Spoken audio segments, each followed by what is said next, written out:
بسم اللہ الرحمن الرحیم الحمدللہ رب العالمین والصلاة والسلام علی رسول الکریم۔ اوپر متن میں چل رہا ہے کہ لِأَنَّ مَنْ زَرَعَ الْإِحْنَ حَصَدَ الْمِحْنَ، یعنی پیچھے جو بیان کیا گیا کہ کوئی بھی بندہ جو سعادت پر فائز ہو اس کے لیے کچھ تو اس کے مداح ہوتے ہیں اور کچھ اس کے نقاد ہوتے ہیں۔ لِأَنَّ مَنْ زَرَعَ الْإِحْنَ، کہ جس نے، یہ اس کی دلیل ہے کہ جس نے کاشت کیا احن کو، احن ہے بغض، حسد المحنہ، تو پھر وہ کاٹے گا مشقتوں کو۔ فاللئیم یفدح، جو بندہ لئیم ہے، کمینہ ہے، وہ بگاڑ پیدا کرتا ہے۔ والکریم یصلح، اور جو کریم ہے وہ اصلاح کرتا ہے۔ اب یہ بات کو مختصر کرتے ہوئے جو قاری ہے، کتاب پڑھنے والا، اس کو وصیت کرتے ہیں۔ لیکن یا اخی بعد الوقوف علی حقیقت الحال والاطلاع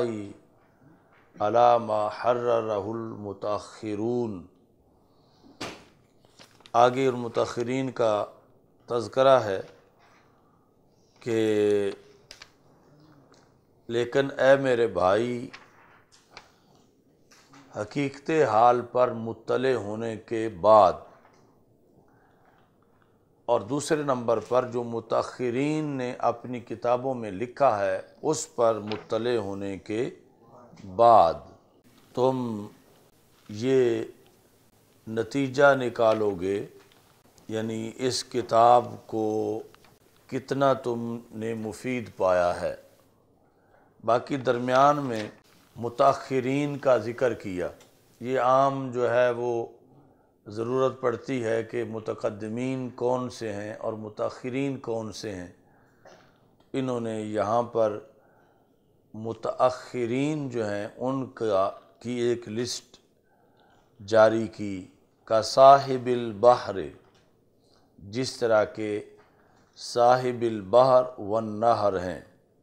تو صاحب البحر جو ہیں یہ ابن نجیم ہیں، زین ابن نجیم، اور صاحب النہر جو ہیں یہ عمر بن نجیم ہیں، یعنی یہ دونوں بھائی ہیں۔ وہ صاحب البحر یعنی بحر الرائق والے، شرح کنز الدقائق، زین بن نجیم، اور دوسرے النہر الفائق، وہ بھی اس کی شرح ہے کنز الدقائق کی، تو وہ ہیں عمر بن نجیم۔ اچھا جی، والفیض، صاحب الفیض یہ ابراہیم بن عبد الرحمن ہیں کرکی، اور والمصنف یعنی خود یہ تنویر الابصار کے جو مصنف ہیں امام طمرطاشی، وجدنا، اور ہمارے جد مرحوم وہ بھی اس کے اندر ہیں، شیخ محمد، جو کہ وقایا کے اشارے ہیں، اور عظمی زادہ روم کے علماء میں سے ہیں، اخی زادہ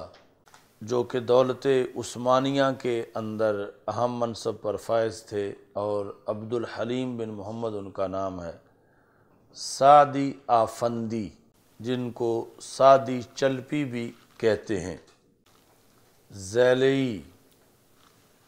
یہ جن کی کتاب ہے تبیین الحقائق شرح کنز الدقائق،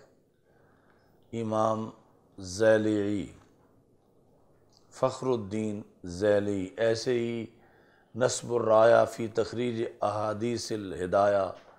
وہ بھی ان کی کتاب ہے۔ اکمل، اکمل سے مراد اکمل بابرتی، اکمل الدین محمد بن محمود بابرتی، یہ ایران کے ہیں۔ اور ان کے علاوہ اچھا جی کمال، اکمل والکمال، کمال سے مراد ابن حمام ہیں، اور یہاں بھی انہوں نے لکھا هو الامام المحقق حیث اطلق، یعنی جب آئے قال المحقق تو محقق سے مراد ابن حمام ہے، یعنی محقق علی الاطلاق۔ اس کے بعد ابن کمال، یہ ہیں ابن کمال پاشا۔ ما تحقیقات سانح بحل بالو، متأخرین والاطلاع علی ما حررہ المتأخرون، متأخرین نے جو لکھا ہے اس پر مطلع ہونے کے بعد سمیت ان تحقیقات کے سانحہ بحل بالو، سانحہ جس کا معنی ہے کہ جن کی طرف تعریض کی اور اشارہ کیا، تصریح نہیں کی۔ وَتَلَقَّيْتُهَا عَنْ فُحُولِ الرِّجَالِ، جو کہ تحقیقات میں نے حاصل کیں اس فن کے ماہرین سے، یعنی یہ سب کچھ جو ہے اس کتاب کے اندر موجود ہے، لیکن اس کے باوجود یأبی اللہ العصمۃ لکتاب غیر کتابہ، اللہ نے یہ انکار کیا ہے کہ اس کی کتاب کے علاوہ اور کوئی کتاب معصوم ہو، یعنی غلطی سے بچی ہوئی ہو۔ تو اصل یعنی معصوم ہونا یہ شان ہے کتاب عزیز کی، یعنی قرآن مجید کی۔ تو باقی جو انسانوں کی لکھی ہوئی کتابیں ہیں، یعنی اس امت کے جو مصنفین ہیں، ان کے اندر غلطی آ سکتی ہے، کیونکہ مطلقاً عصمت جو ہے وہ شان انا نحن نزلنا الذکر وانا لہ لحافظون، یہ صرف قرآن مجید کے لیے ہے۔ والمنصف من اغتفر، اب یہ مان کے کہ غلطی ہو سکتی ہے، خطا، آگے کہتے ہیں کہ یہ قانون ذہن میں رکھنا چاہیے کہ جس بندے کی طویل ثواب تحقیقات ہوں درست، تو اس سے اگر غلطی ہو بھی جائے تو پھر اس کو نظر انداز کر دینا چاہیے۔ تو کہتے ہیں والمنصف، منصف بندہ وہ ہے من اغتفر، جس نے بخش دیا قلیل خطاء المرء، بندے کی تھوڑی غلطی کو،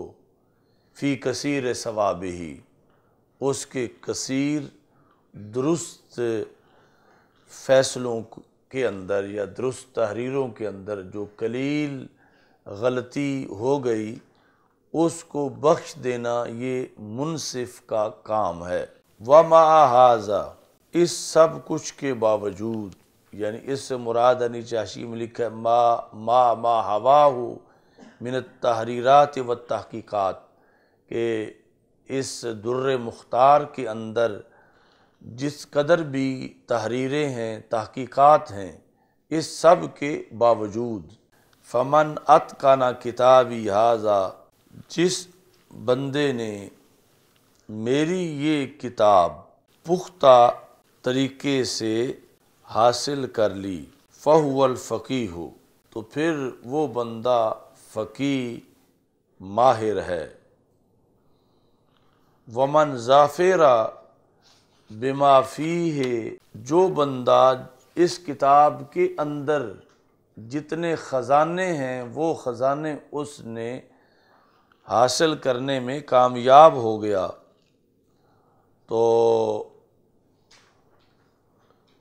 وہ کیا کہے گا؟ فَسَيَقُولُ بِمِلْءِ فِيهِ، تو وہ منہ بھر کے یہ کہے گا، یعنی واشگاف لفظوں میں خراج تحسین پیش کرے گا۔ فَسَيَقُولُ بِمِلْءِ فِيهِ، اپنا منہ بھر کے وہ کہے گا کیا، کم ترک الاول للآخر، کہ کتنا چھوڑ دیا ہے پہلوں نے پچھلوں کے لیے۔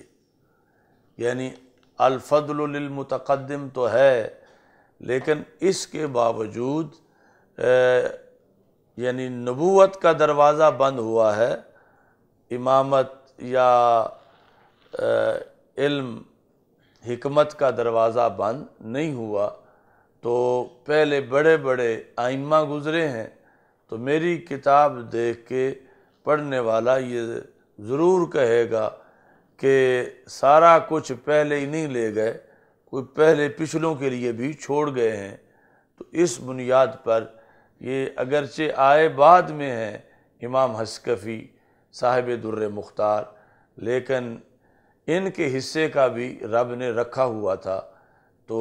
جو انہوں نے اپنے قلم سے اس کا اظہار کیا، اور یہ کتاب قابل قدر بنی کہ اس میں بہت کچھ وہ ہے کہ جو خزانے انہی کے حصے کے تھے اور وہ پہلی کتابوں میں نہیں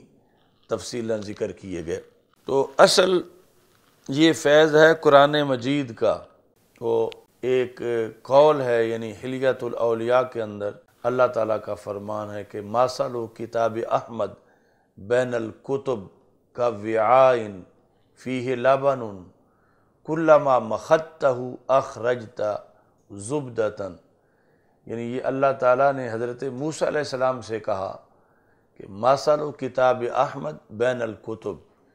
کہ جو میں تمہارے بعد حضرت محمد مصطفیٰ صلی اللہ علیہ وسلم کو کتاب دوں گا، اس کی کتاب کی مثال ساری کتابوں کے درمیان، یعنی غیر الہامی تو غیر الہامی رہ گئیں، جو آسمانی کتابیں ہیں ان کے درمیان اس کی مثال یوں ہوگی کَوِعَاءٍ، جیسے ایک برتن ہو، فیہ لبن، جو دودھ سے بھرا ہوا ہو، کلما مخدتہ اخرجت زبدۃ، کہ جو بھی اسے بلوئے گا اپنے حصے کا مکھن نکال لے گا۔ کہ جب بھی تو اے قیامت تک کے سننے والے، یعنی یہ نہیں کہ قرآن کا سارا مکھن تو نکل گیا، پیچھے رسی رہ گئی ہے، اور ہم 15ویں صدی میں آئے ہیں، ہم نے تو لسی رہ گئی ہے پیچھے۔ تو اللہ تعالیٰ نے اس وقت کہا، ابھی قرآن نازل نہیں ہوا تھا، کہ یہ کبھی بھی لسی نہیں بنے گا، یعنی کہ جس کے اندر گھی باقی نہ بچا ہو، اور صرف لسی۔ اب کس قدر اس کا گھی صحابہ کرام علیہم الرضوان نے تناول کیا، لیکن تابعین کا حصہ پھر بھی باقی تھا، اور تابعین کے مرحلہ میں جب یہ دین پہنچا تو کتنی انہوں نے آگے تحقیقات کی، اور کس قدر یہی علم جو ہے وہ مزید نکھر کے سامنے آیا، تابعین سے تبع تابعین تک پہنچا۔ تو جس طرح وہ بخاری شریف میں لکھائے ہیں اس کے مراحل، تو پھر مزید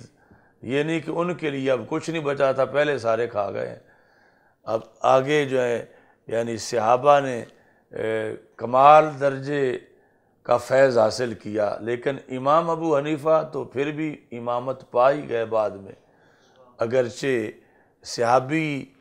کہ ہم پلہ نہیں ہیں کسی صحابی رضی اللہ تعالیٰ عنہ کے، لیکن اپنے ایریا کے اندر انہیں بھی بہت کچھ مل گیا۔ اب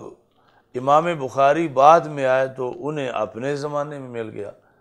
امام طحاوی اپنے زمانے میں آئے تو یہ نہیں کہ اب پہلے سب کچھ لے گئے، اب پڑھنے کا فائدہ ہی کوئی نہیں،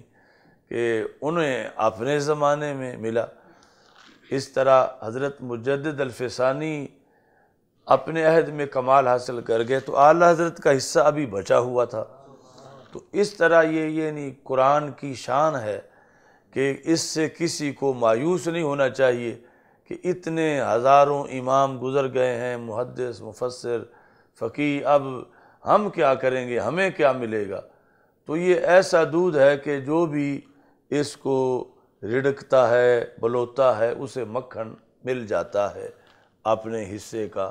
تو اس لیے آپ حضرات کو بھی نا امید نہیں ہونا چاہیے کہ امامت کی ساری سیٹیں تو گزر گئی ہیں، تو اب ہمیں اس سے کیا ملے گا؟ تو جو بھی یعنی للہیت اور خلوص سے اس سمندر میں غوطہ لگائے گا تو یقیناً اس کو فیض ملے گا، اور کئی نئے آفاق، نئی جہتیں اور نئے انداز جو ہیں اس کے قیامت تک جو ہیں وہ ظاہر ہوتے رہیں گے۔ اس لیے انہوں نے یہ فرمایا کم ترک الاول للآخر، کہ یہ فیصلہ کرے گا پڑھنے والا کہ پہلوں نے پچھلوں کے لیے کتنا چھوڑ دیا تھا۔ ومن حصلہ فقد حصل لہ الحظ الوافر، جس بندے نے میری اس کتاب کو حاصل کر لیا، مطلب یہ ہے کہ صرف سرسری جائزہ نہیں لیا سروے اس کا طائرانہ نظر سے، بلکہ پورا گہرائی کے ساتھ اس کی علوم کو حاصل کیا، تو اس نے پھر بہت بڑا حصہ پایا، یعنی پا لے گا۔ لِأَنَّهُ هُوَ الْبَحْرُ لَكِنْ بِلَا ساحل، کیونکہ یہ کتاب ایک سمندر ہے، مگر ایسا سمندر کہ جس کا کنارہ نہ ہو، یعنی سمندر اور وہ بھی کہ جس کا کنارہ نہ ہو۔ اب یہاں بڑی مفید بحث ہے جو تقریباً یہاں کا ہی حصہ ہے، کہ متأخرین اور متقدمین کی کتابوں میں فرق کیا ہے۔ یہ اوپر ہیڈنگ بھی انہوں نے دیا ہوا ہے، اور صرف فرق نہیں، یعنی عمومی طور پر تو یہ آتی ہے بات ذہن میں، اور یہ طے شدہ ہے کہ فضیلت پہلوں کی ہے، امامت بڑی پہلوں کی ہے، اور عروج پہلے زمانے میں تھا۔ تو اس بنیاد پر جو متقدمین کی کتابیں ہیں وہ یقیناً بہت افضلیت والی ہیں اور بہت مفید ہیں، مگر کچھ چیزیں ایسی ہیں کہ زمانہ گزرنے کے ساتھ ساتھ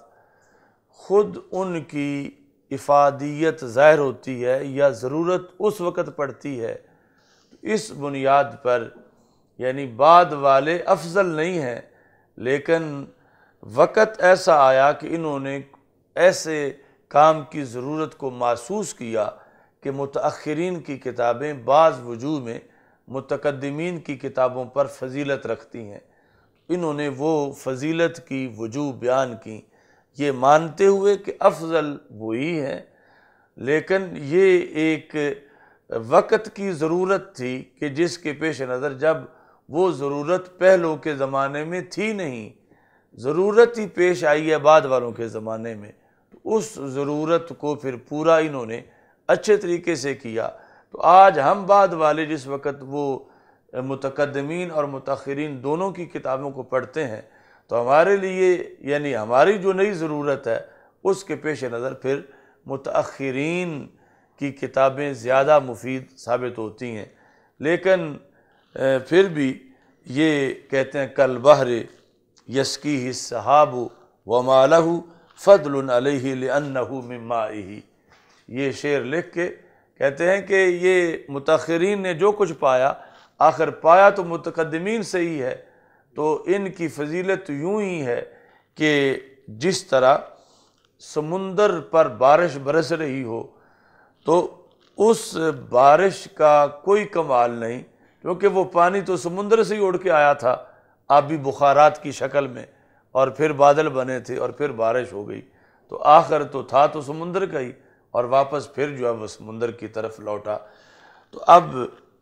فضل کتب المتاخرین علی کتب المتقدمین وانت تری کتب المتاخرین تفوق علی کتب المتقدمین، اے پڑھنے والے تم دیکھتے ہو کہ متاخرین کی کتابوں کو فوقیت حاصل ہے متقدمین کی کتابوں پر، حالانکہ افضل وہ ہیں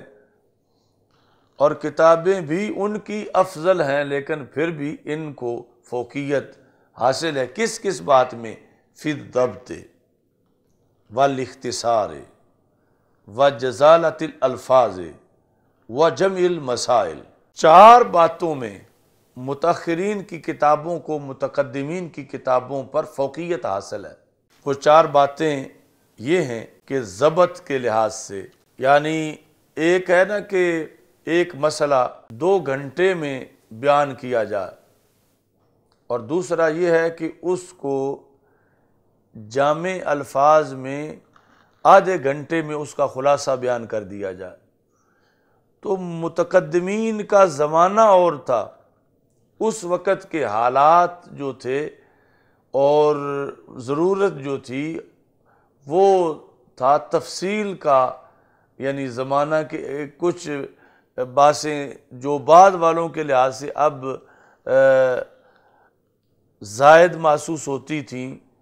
اور ان کو جدا کر کے خلاصہ اگر بیان کیا جائے تو وہ زیادہ سامع کو فیض یاب کرتا تھا۔ تو اس بنیاد پر انہوں نے کہا ایک تو ضبط میں،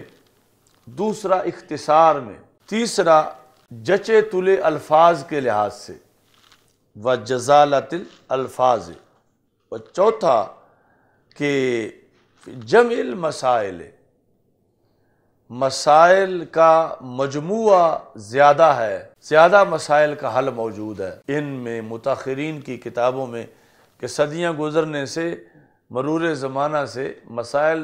زیادہ جنم لیا انہوں نے، اور پھر وہ زیادہ حل ہوئے، تو پھر اس میں خلاصہ اختصار بھی ہے اور مسائل کا حل زیادہ ہے۔ اچھا، اب اس کی وجہ بیان کرتے ہیں، یعنی عیب لگائے بغیر متقدمین کو، لأن المتقدمین کان مصرف اذہانہم الی استنباط المسائل، کہ متقدمین کے ذہنوں کا مصرف استنباط مسائل کی طرف تھا، بلا تشبیہ و تمثیل، یعنی جس طرح ایک دیوار قلعے کا ڈھانچہ بنتا ہے اور ایک اس پہ پھر نقش و نگار کیا جاتا ہے، تو اگر وہ کنکریٹ بھرنے والے نقش و نگار میں پڑ جائیں تو پھر وہ مضبوط ہی نہیں بنے گا۔ اب وہ مرحلہ مضبوطی کا مرحلہ ہے، وہ نقش و نگار کا مرحلہ نہیں ہے۔ تو اس بنیاد پر لأن المتقدمین کان مصرف اذہانہم الی استنباط المسائل، وہاں ابھی مسائل کے استنباط کا تھا، یہ نہیں کہ لفظ خوبصورت لگائے جائیں، اصل یہ ہے کہ مسائل اچھی طرح حل کیے جائیں، یہ زمانہ تھا۔ وتقویم الدلائل، اور دلائل کو قوی کرنے کا زمانہ تھا۔ فالعالم المتأخر یصرف ذہنہ الی تنقیح ما قالوہ، یہ جو متأخر عالم ہے اب اس کا وہ کام تو سارا کیا ہوا اس کے پاس آ گیا ہے، اس کا ذہن اس سے فارغ ہے، اب یہ جو ہے وہ تنقیح کے لیے اپنا ذہن لگاتا ہے، کیونکہ استنباط تو پہلے ہو چکا ہے۔ تو عالم متأخر خرچ کرتا اپنے ذہن کو اس کی تنقیح کے اندر جو پہلے کہہ گئے ہیں، یعنی مشکلات سے، سمندر سے غوطے لگا کے موتی نکال کے وہ رکھ گئے ہیں، پچھلا جو ہے وہ جھاڑ کے موتی تھوڑا بہت کر کے اس طرح چھنڈ کے ان کو یہ بوریوں میں ڈال رہا ہے، تو اصل مشکل کام اگر وہ نہ ہوا ہوتا تو یہ پھر اس کو موقع آسانی والا کیسے ملتا۔ تو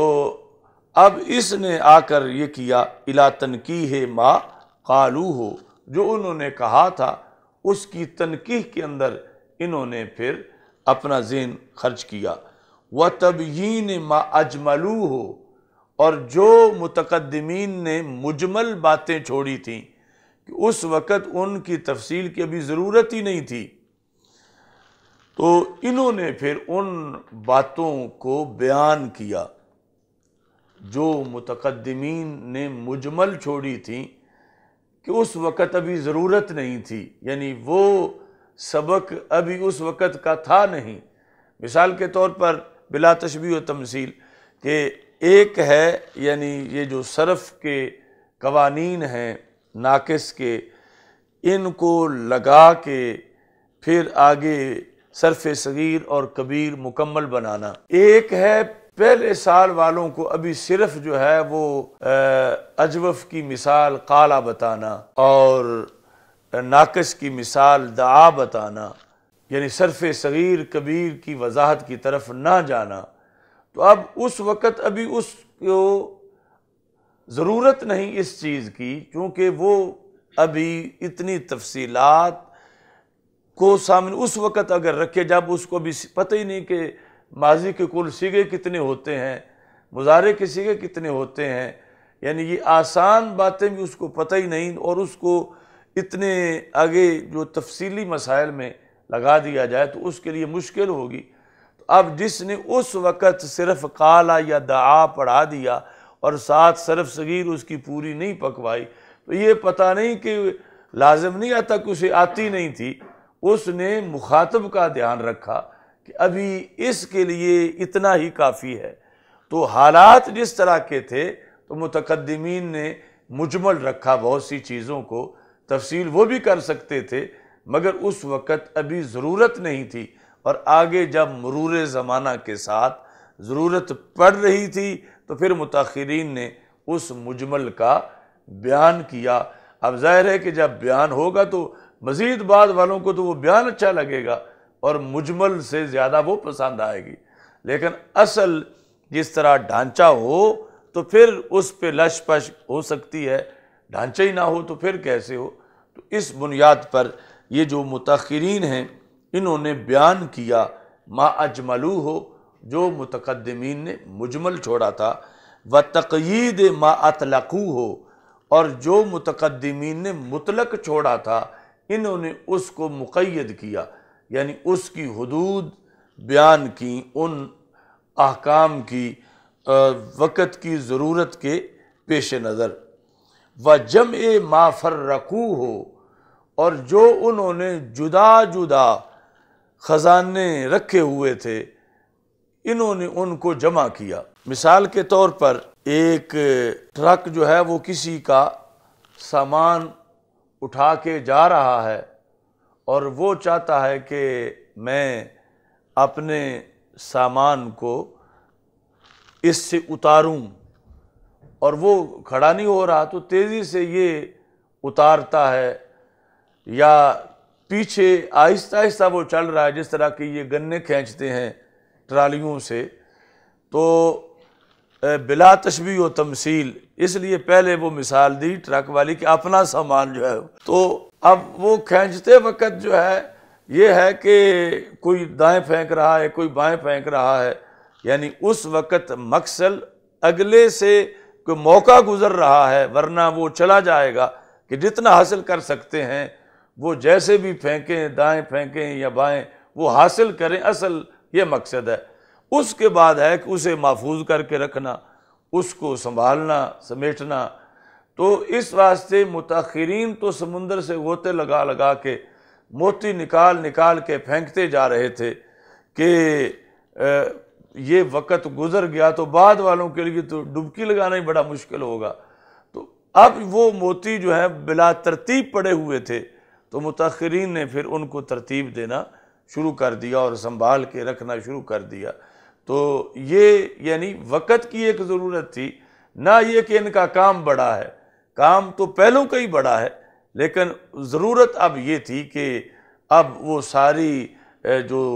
خزانے ہیں ان کو ترتیب دی جائے اور محفوظ کیا جائے۔ تو وَجَمْعِ مَا فَرَّقُوهُ ہو، جو انہوں نے جدا جدا چیزیں رکھی ہوئی تھیں ان سب کو ایک چھت کے نیچے لے آئیں، کیونکہ اس وقت جدا جدا رکھنا ایک ضرورت تھی کہ اگر ایک چیز حاصل ہوئی وہ رکھنے کے لیے آ جائیں واپس تو پیچھے سے نقصان بہت زیادہ ہو جائے گا کہ دوبارہ جا کے حاصل کر، تو جیسے نکلتی ہے وہیں وہ رکھ دیں، پھر سب اکٹھی کر کے ایک چھت کے نیچے آئیں۔ تو یہ ہے کہ ان متاخرین نے جو انہوں نے جدا جدا چیزیں رکھی ہوئی تھی متقدمین نے، انہوں نے اس کو جمع کیا۔ واختصار عباراتہم، پھر انہوں نے ان کی عبارتیں جو ہیں ان کو مختصر کیا، یعنی انہوں نے اس وقت چونکہ زیادہ توجہ اصل مفہوم معنی کی طرف تھی اور ادھر توجہ کم تھی کہ یہ جو مفہوم ہے 2 لائنوں کی جگہ آدھی لائن میں بھی ادا ہو سکتا ہے۔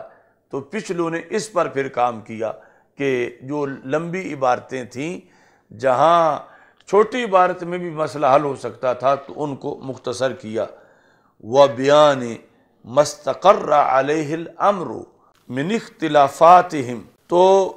متقدمین کے جب مسائل میں آپس میں اختلافات ہوئے، اس وقت ابھی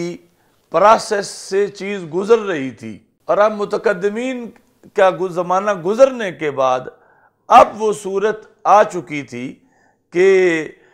ایک نے اعتراض کیا، دوسرے نے جواب دیا، پھر اعتراض ہوا، پھر جواب، اس میں کئی سال گزر گئے، صدیاں گزر گئیں، تو اب وہ سارا بالآخر جو نتیجہ نکلنا تھا وہ نکل چکا تھا۔ اس بنیاد پر متاخرین کو یہ تھا کہ اب ہم جس پر سب آ کے متفق ہو گئے، ہم وہ چیز فوراً جو ہے وہ سامعین کو فاسٹ فوڈ کی طرح دے دیں کہ ضرورت بڑی ہے آگے، اور جلدی جلدی یہ کچھ نہ کچھ کھائیں چونکہ ان عوام کو بھوک لگی ہوئی ہے۔ تو اس بنیاد پر پھر انہوں نے یہ کام بھی کیا کہ اب جس پر آ کر امر پکا ہو چکا ہے تو وہ فیصلہ لوگوں کو سنا دیں، عام لوگوں کو، اگرچہ ماہرین کو تو پھر یہ بھی ضرورت ہے کہ اس میں کیا کیا بحث ہوئی، پہلے کیا تھا، پھر کیا بنا، پھر مزید تحقیق سے کیا نتیجہ نکلا، پھر آگے کیا بنا، لیکن جس نے عمل کرنا ہے اس کو تو فوراً یہ ہے کہ اب یہ حرام ہے یا حلال ہے، جائز ہے یا ناجائز ہے، مجھے یہ پتہ چلے۔ تو اس بنیاد پر پھر انہوں نے وہ جو جس پر امر آ کے مستقر ہو چکا تھا اس کو پھر بیان کیا، اور یہ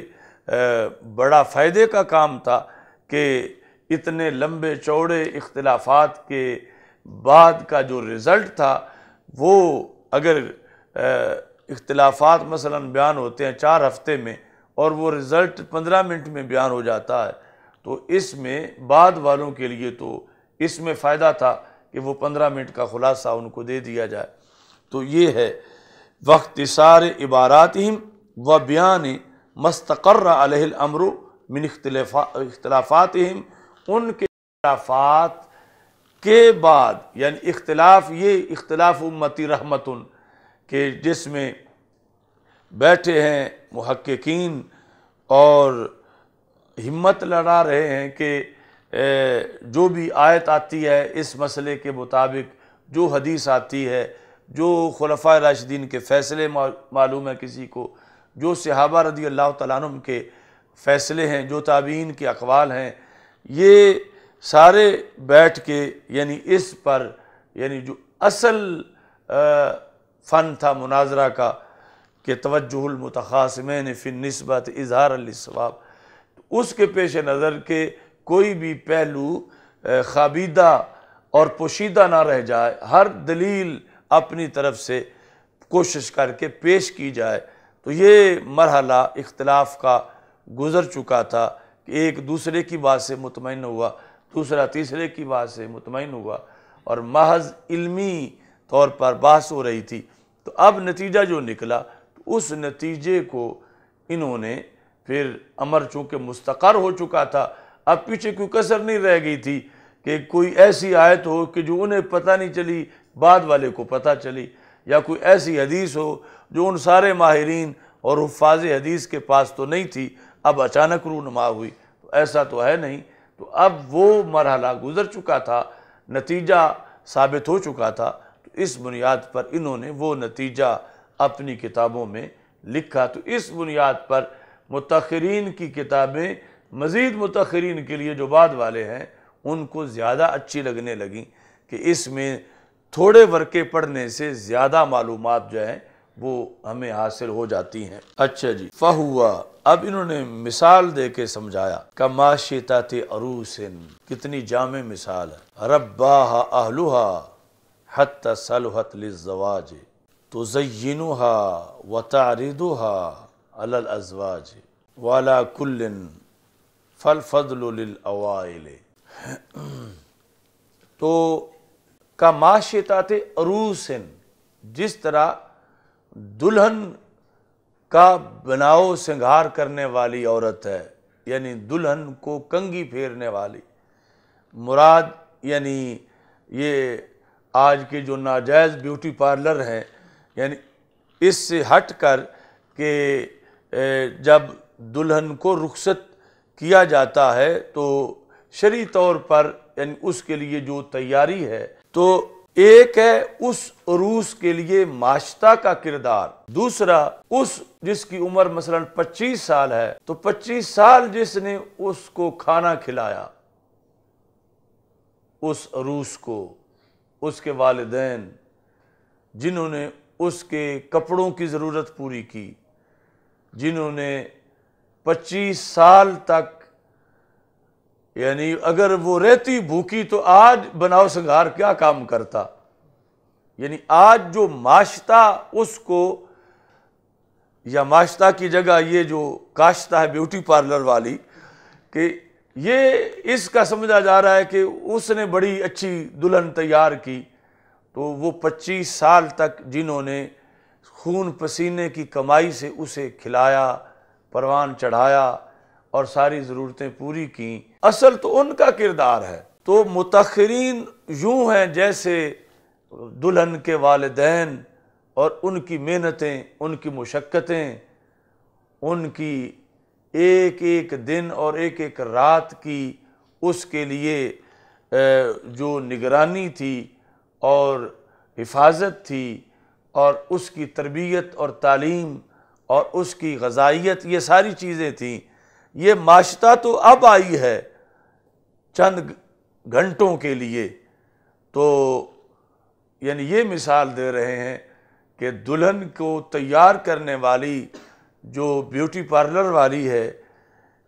اس سے پہلے بڑا کردار اس دلہن کے لیے ادا ہو چکا ہے، تو تب اس ماشطہ کی باری آئی ہے یا اس کا کوئی فائدہ ہے۔ اور اگر اس وقت وہ کردار ادا نہ کرتے تو یہ نوبت ہی نہ آتی اور نہ اس کا کوئی کمال ماشطہ کا ظاہر ہوتا۔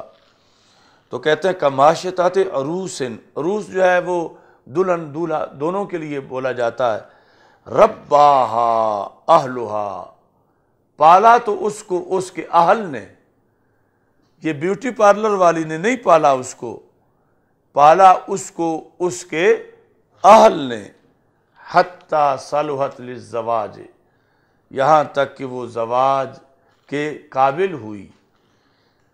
تزینہا، یہ اب ماشطہ کی طرف راجع کہ وہ اسے زیب و زینت دے رہی ہے۔ تعرضہا علی الازواج، آگے پھر اس کی رخصتی ہوگی، تو اب آ کر مقام جو ہے یعنی لوگوں کے سامنے تو اس کا کمال ظاہر ہو رہا ہے، یعنی اس کے خامد کے سامنے ماشطہ کا، اور اصل یہ ہے رباہا اہلہا، اس کے اہل نے اس کی تربیت کی، اس کو پالا، گرمی سردی میں اور ہر قسم کے حالات میں اس کی حفاظت کی۔ تو اس بنیاد پر مفید ہونا کتابوں کا، متاخرین کی کتابوں کا، یہ اپنی جگہ ہے اور اس کا بھی انکار نہیں ہو سکتا، لیکن پھر بھی الفضل للمتقدم،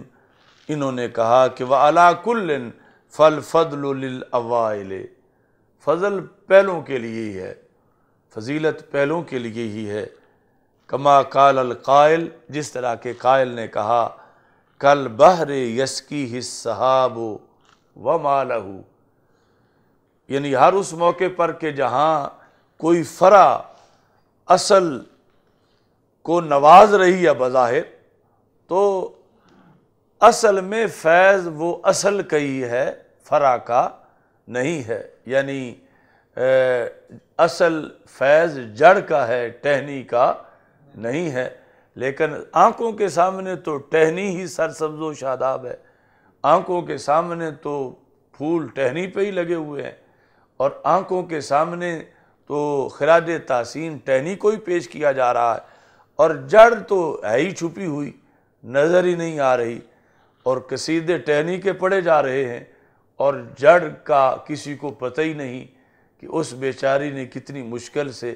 نیچے سے پانی جذب کر کے اوپر پہنچایا، تو پھر پھول کھلا اور پھر ہریالی آئی۔ تو اس واسطے یعنی جتنا بھی متاخرین کر لیں اور جس قدر بھی فوائد ان کی کتابوں کے ہوں، لیکن اصل جو فضیلت ہے وہ انہی کی ہے جن کی حیثیت جڑ جیسی ہے۔ انہوں نے مثال ماشطہ کی دی، تو اس کی اہم مثال یوں بھی دی جا سکتی ہے کہ مثال کے طور پر یہ جو ڈنر سیٹ ہیں، ڈنر سیٹ بڑے خوبصورت برتن، کھانا پک جانے کے بعد جب ڈونگوں میں پہنچا اور آگے پھر تمہارے سامنے میز پہ پلیٹیں اور مختلف قسم کے برتن، کوئی شیشے کے کوئی پتھر کے پڑے ہوئے ہیں، تو ڈونگا بڑا خوبصورت ہے اور اس میں بہت اچھا قورمہ ہے اور خوشبوئیں آ رہی ہیں، اور آپ کی آنکھ پلٹ پلٹ کے ڈونگے کو دیکھتی ہے۔ آپ کے ذہن میں اس بیچاری دیگ کا خیال ہی نہیں آتا جو کسی کونے میں سیاہ پڑی ہوئی ہے۔ یعنی اصل آگ تو اس دیگ نے برداشت کی، اگر وہ دیگ آگ پہ نہ چڑھتی تو یہ ڈونگا کیا کر لیتا تھا؟ یعنی اس کی تو یہ حیثیت ہی نہیں کہ یہ آگ برداشت کر کے، یہ تو چند شعلوں سے ٹوٹ جاتا۔ اگرچہ اب بڑا لش پش ہے یہ نظر آ رہا ہے، لیکن اصل تو وہ بیچاری دیگ ہے کہ جس کو نیچے سے آگ اندر جو ہے وہ جذب کر کر کے لوہا آگے منتقل کر رہا تھا گرمی کو، تو پھر جا کے گوشت نرم ہوا، پھر جا کے اس میں لذت اور ذائقہ بنا اور مختلف چیزیں جو ہیں وہ بنی۔ تو اب آپ صرف ڈونگے کو ہی دیکھتے ہیں تو، اور ظاہر ہے کہ یعنی ظاہری طور پر تو چمچہ کا بھی تعلق ڈونگے کے ساتھ ہی ہے، مگر چمچے اور ڈونگے دونوں کو پتہ نہیں کہ پیچھے دیگ بیچاری کی داستان کیا ہے، کہ اس نے کتنی مشکلیں برداشت کیں، اور پھر اس کا تو سب کچھ سیاہ ہوا پڑا ہے، اور ادھر یہ جو ہے وہ چمک مار رہا ہے ڈونگا، کیونکہ اس کو کوئی بوجھ نہیں اٹھانا پڑا اور آگے مخدوم بن گیا ہے، اور اب اس کو جو ہے وہ خراج تحسین پیش کیا جا رہا ہے اور اس سے رابطہ رکھا جا رہا ہے، اور بار بار اپنی ضرورت پوری کرنے کے لیے اس کی طرف ہی توجہ کی جا رہی ہے کہ اس سے اور ڈالا جائے، اس سے اور ڈالا جائے، اور وہ دیگ بیچاری گمنامی میں پڑی ہوئی ہے۔ تو اس طرح یعنی متقدمین کا اتنا بھرپور کام، اب بلا تشبیہ و تمثیل، یہ نہیں کہ شرط میں مثال میں اضطراد نہیں ہوتا کہ کہے کہ وہ کالے پڑے ہوئے ہیں، یعنی وہ محنت مشقت انہوں نے کی، اور سامنے میز پہ تو ڈونگا بیٹھا ہوا ہے، اور وہ اس دیگ کو تو کسی نے میز پہ رکھا ہی نہیں، اور نہ کوئی اس کی طرف، جن ہزار بندے نے بیٹھ کے ڈونگوں سے کھانا کھایا ہے ان میں سے ایک نے بھی جا کے دیگ کو دیکھا ہی نہیں کہ جس کی ساری قربانی تھی، اور جس سے تو ایسے ہی یعنی متقدمین کے لیے جو متاخرین تھے، اور ہمارے لیے تو وہ متاخرین کے متاخرین بھی متقدمین ہی ہیں، کہ مثلا ہمارے اساتذہ کے اساتذہ، یعنی وہ کہ جو گمنامی میں زندگی بسر کر گئے، اور آج یعنی لوگوں کو آج کی حالات میں ان کا شاید نام بھی نہ آتا ہو، لیکن انہوں نے تو اپنے آپ کو آگ پہ دیگ کی طرح پگھلایا، اور پھر یہ ڈونگے تیار ہوئے، اور آگے پھر ڈونگوں سے چمچوں کا رابطہ ہوا، اور آگے دسترخوان سجا اور لوگ جو ہیں وہ فیض یاب ہوئے۔ تو اس بنیاد پر یعنی ان علمی دیگوں کو یاد رکھنا چاہیے،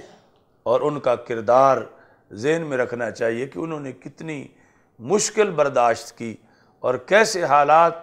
میں یہ ان کا طویل زمانہ گزرا آگ پر، تو پھر جا کے یہ کھانا پکا، تو اگر اس وقت وہ سو جاتے، اس وقت وہ آگ پہ نہ چڑھتے اور اس وقت ان کے اندر گوشت نہ ڈالا جاتا اور سارا مسالے وغیرہ کا اہتمام، تو آج کے حالات کے لیے کھانا کیسے تیار ہوتا۔ تو اس میں کوئی شک نہیں کہ پکا ہوا کھانا وقت کی ضرورت پوری کر رہا ہے، لیکن وہ جو جس دیگ میں پکا ہے اس کا ایک اپنا مستقل بنیادی اور اہم کردار ہے۔ ایسی اس کی مثال یہ بھی ہے کہ ایک تمہارے سامنے برج ہے، ٹاور بنا ہوا، 80 منزلہ، 100 منزلہ، یا 2 منزلہ ہی ہو یا 1 منزلہ ہی، جس کے اوپر اچھے اچھے جنگلے بنے ہوئے ہیں،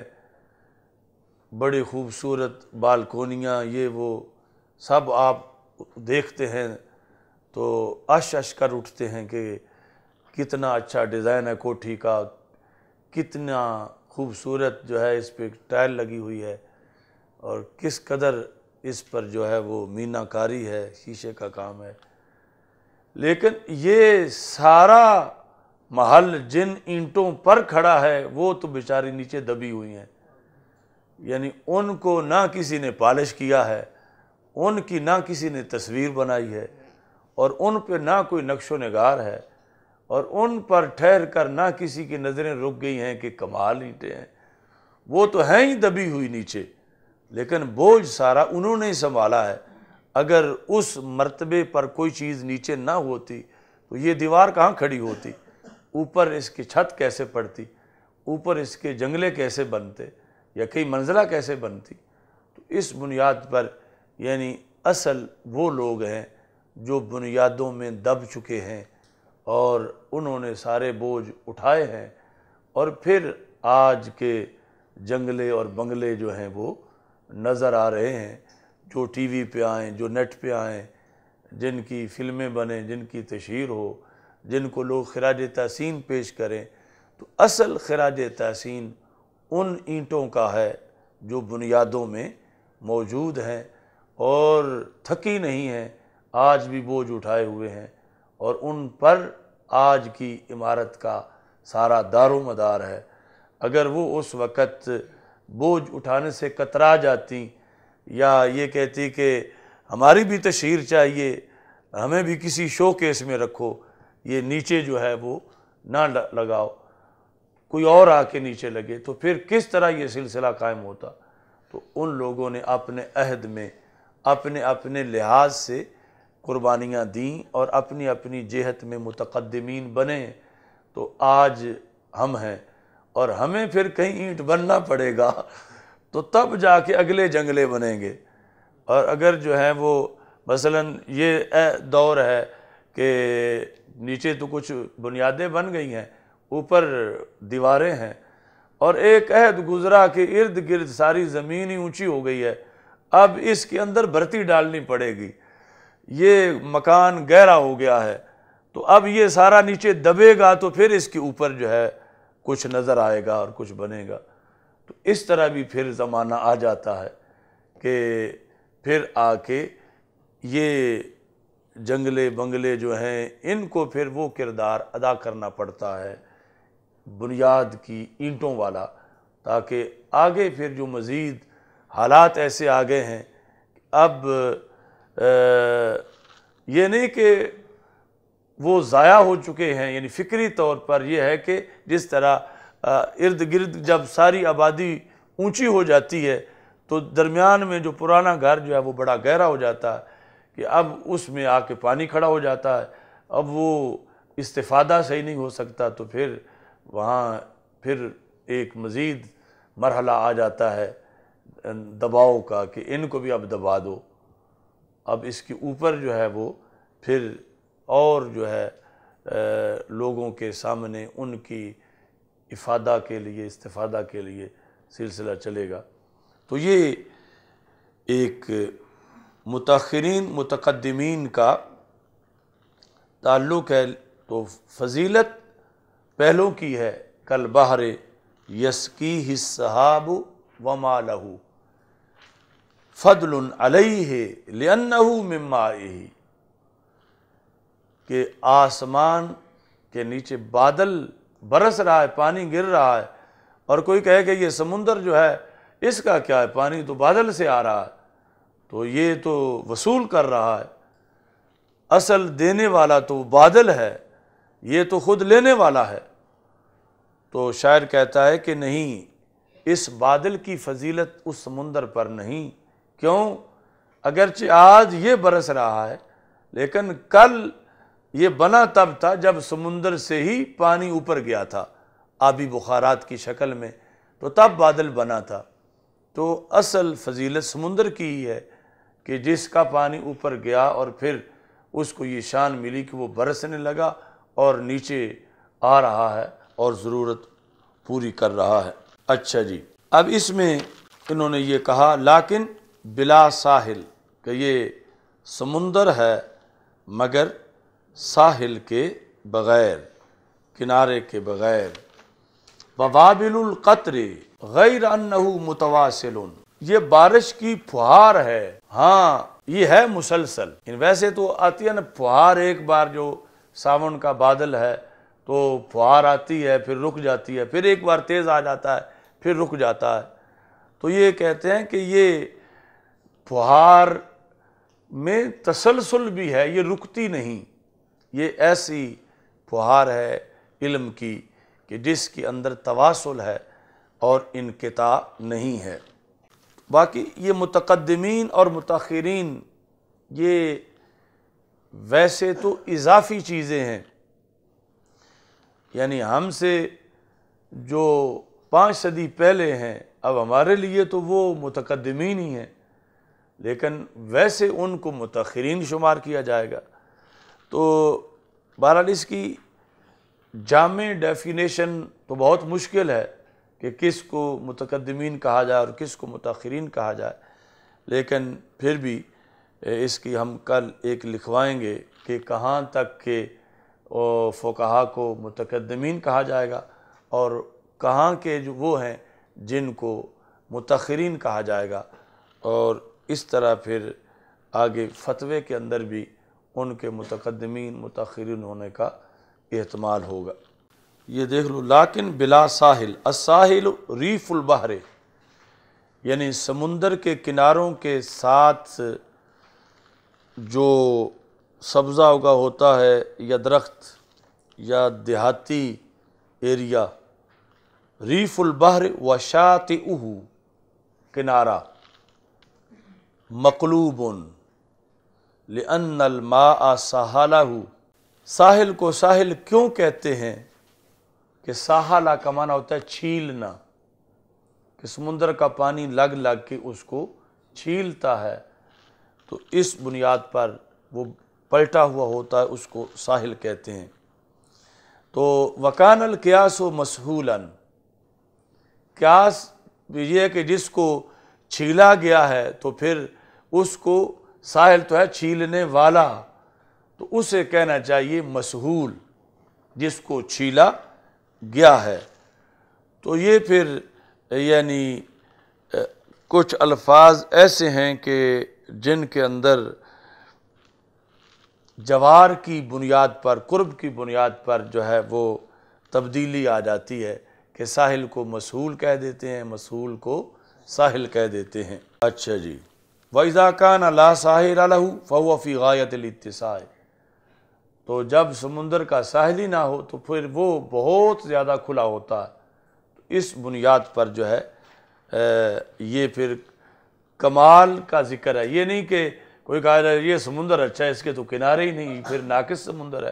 کیونکہ سمندر کے لیے تو کناروں کا ہونا ضروری ہے۔ تو یہ انہوں نے